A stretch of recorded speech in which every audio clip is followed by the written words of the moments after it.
Hello, I'm Kim DeStefano. I'm a transformation and meditation coach, and I want to thank you for taking this time to come and be with me today.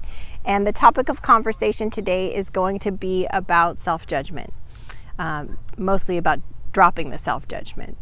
There's different lines of thinking when it comes to self-judgment that on one hand, it's thought to be very helpful, and on the other hand, it's thought to be very destructive.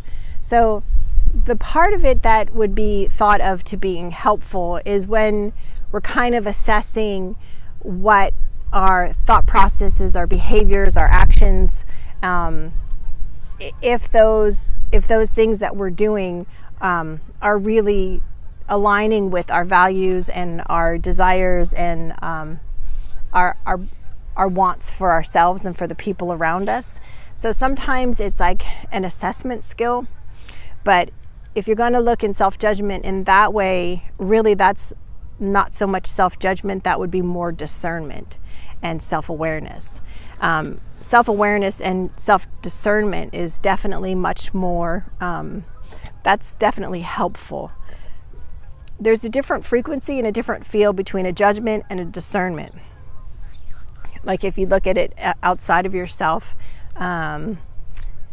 like with different people in your life, you might judge somebody saying, oh, look at that behavior, look at how they act, I don't want anything to do with them.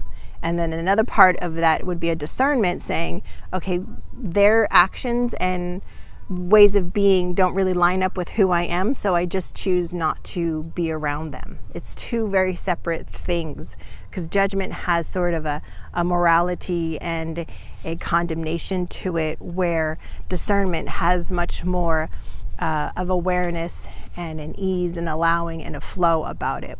So if you were to think that self-judgment is a positive thing, really what's positive is the discernment part of it, to see if what you're doing and how you're acting and the choices that you're making really align with your overall intentions for yourself and for your life.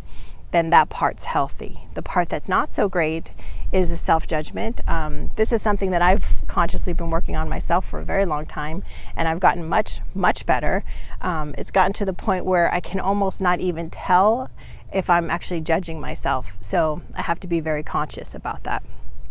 And that's the part that you really kind of want to drop, because so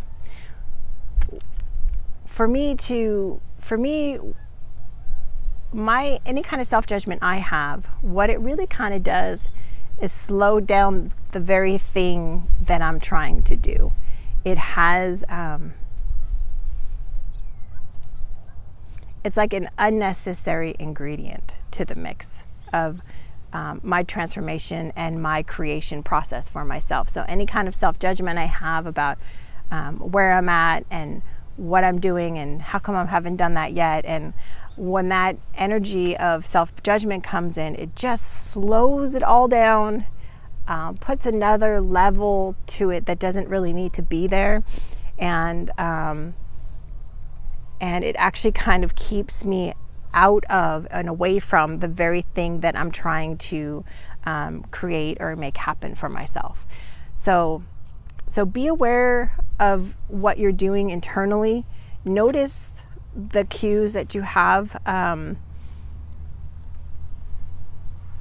Let's say you're trying to make a change, whatever change that may be. Maybe you want to stop smoking. Let's say that's just one of yours. And you have a habit of, at a very particular time in the day, you pick up a cigarette and you smoke. Self-discernment would be, okay, I'm noticing that I'm doing this. This isn't really what I want to be doing.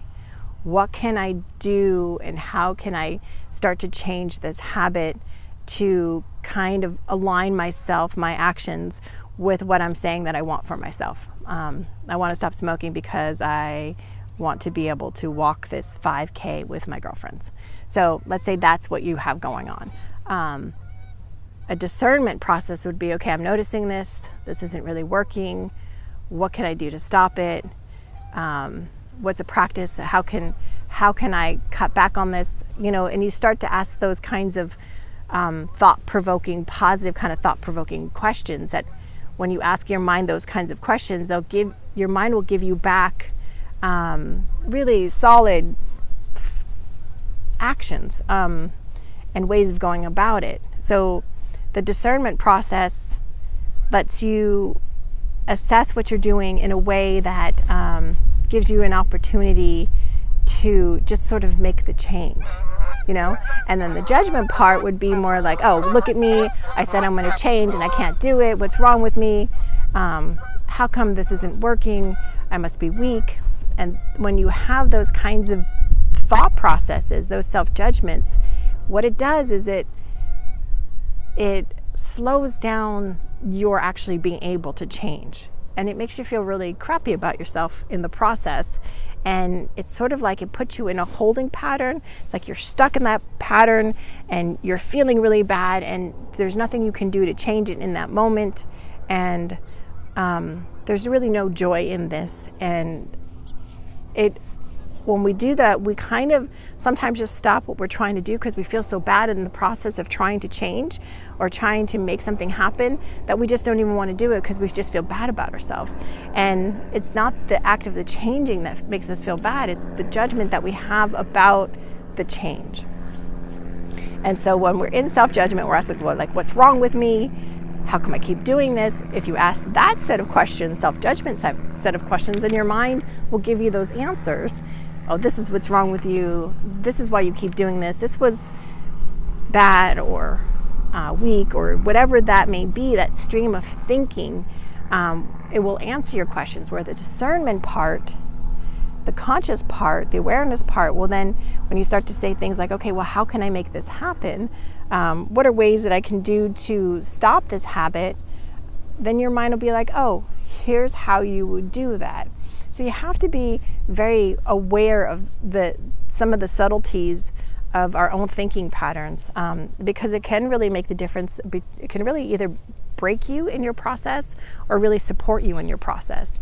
So if you notice that you're trying to create something in your life or heal or change or manifest, and you're coming up against some like internal roadblocks, just pay attention to what you're thinking and what kind of questions are your minds posing, and how is that thinking process making you feel, and really begin to say, I notice that even you notice that you're in judgment, then don't have judgment on the judgment. Oh, look, I'm still judging myself. I can't believe I'm doing this. Say, okay, I'm recognizing I have this pattern of this judgment.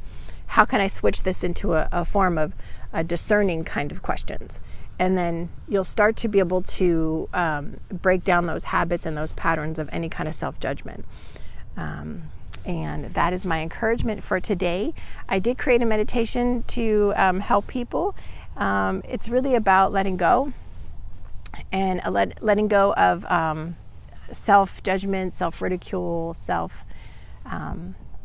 self-loathing or self-disdain. It's like letting go of those negative kind of self-talk.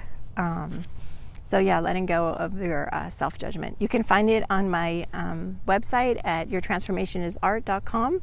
There's a link here, and I wish you all the very best. Thank you so much for your time.